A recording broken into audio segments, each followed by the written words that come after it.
In the 20th century, authorities started to become concerned about the number of lighthouse keepers exhibiting very strange behaviour. Suspicions were starting to arise about mercury and whether it was really safe to have a whole bunch of it in close proximity to lighthouse keepers within lantern rooms, or whether it was actually becoming a bit of an issue and perhaps causing some of these strange behaviours. Hi, I'm Annie and this is Lighthouse Explorers, where we go out and explore lighthouses, chat about lighthouse history, and generally have a good time. And if you do come on one of the Lighthouse Explorers group trips, I promise you there is a 0% chance of mercury poisoning. That is a 100% guarantee.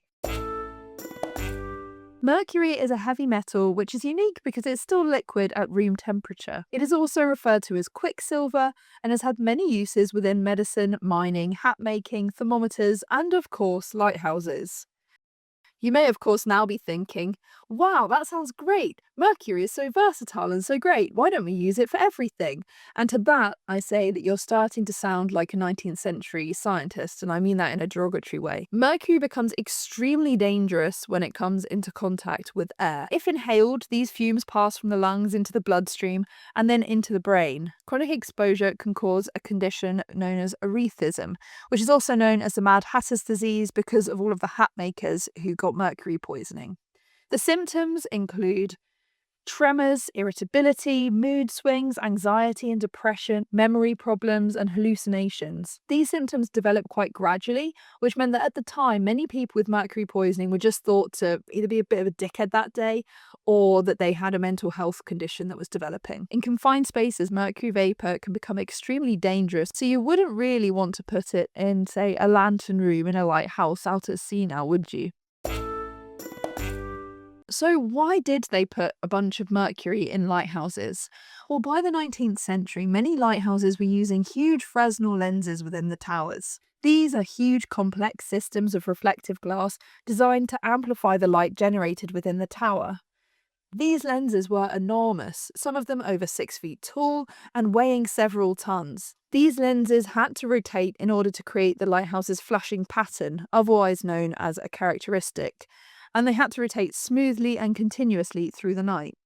The lens was too heavy for normal mechanical bearings, plus friction would cause uneven wear and tear, resulting in the lens needing constant maintenance. So the question remained, how do we turn several tons of glass with basically no resistance? In the late 19th century, engineers began placing the entire rotating lens assembly on a trough with liquid mercury. Mercury is extremely dense, about 13 times heavier than water, and can support immense weight.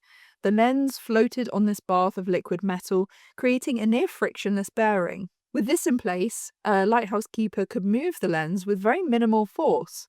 Obviously, a perfect solution with zero notes. In actual fact, there are many notes. Before I get started, it is worth noting that lighthouse keeping was not an easy job. It was extremely mentally taxing, you are extremely isolated, and the job could be quite monotonous as well.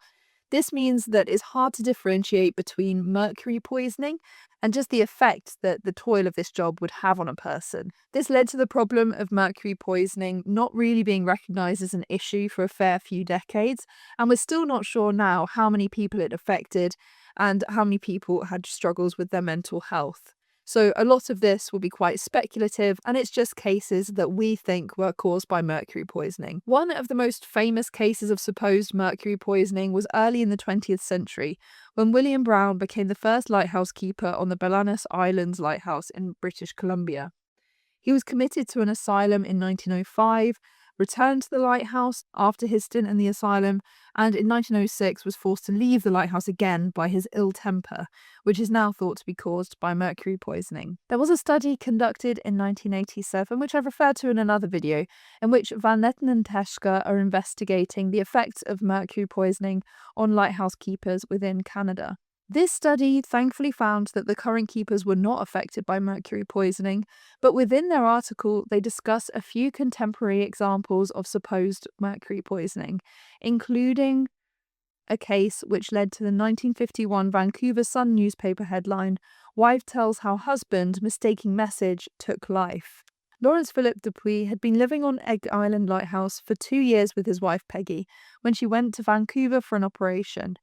On her return back to the island with her son from a previous marriage, Peggy began to worry as the ship she was on couldn't get through to Lighthouse.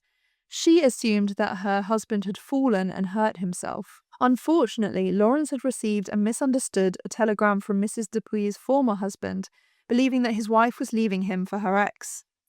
He left a final letter to his wife, enclosed within the telegram, which said, "I would rather die than live without you." Now, this newspaper article is very complimentary about their relationship and calls it very loving. However, other reports tell of quite a friction between them over the 2 years that they were on the Lighthouse.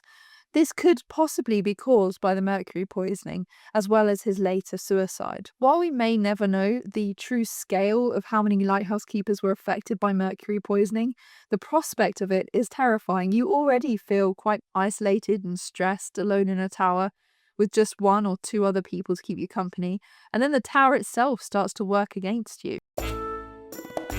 By the mid-20th century, technological advancements were meaning that mercury was being swapped out with safer methods of turning blends. The mercury baths were gradually replaced with ball bearings, which achieved the same smooth, continuous rotation without the toxic risks. In some cases, electric motors and other mechanical systems were introduced as part of the transition. These changes made lighthouses safer for the keepers and now the engineers that look after them, and mercury has largely been phased out from active use in modern lighthouses. I think there are endless reasons that I wouldn't really be a very good lighthouse keeper. One of which is just that there aren't really lighthouse keeping jobs anymore. Please stop emailing me asking me for lighthouse keeping jobs because I will not be able to help you and I'm not emailing people back anymore. I'm sorry. But also I do love living in the 21st century, so I don't want to go back in time. However, I think this is a very compelling reason not to go anywhere near a lighthouse with mercury, unless you want to end up like Robert Pattinson in The Lighthouse.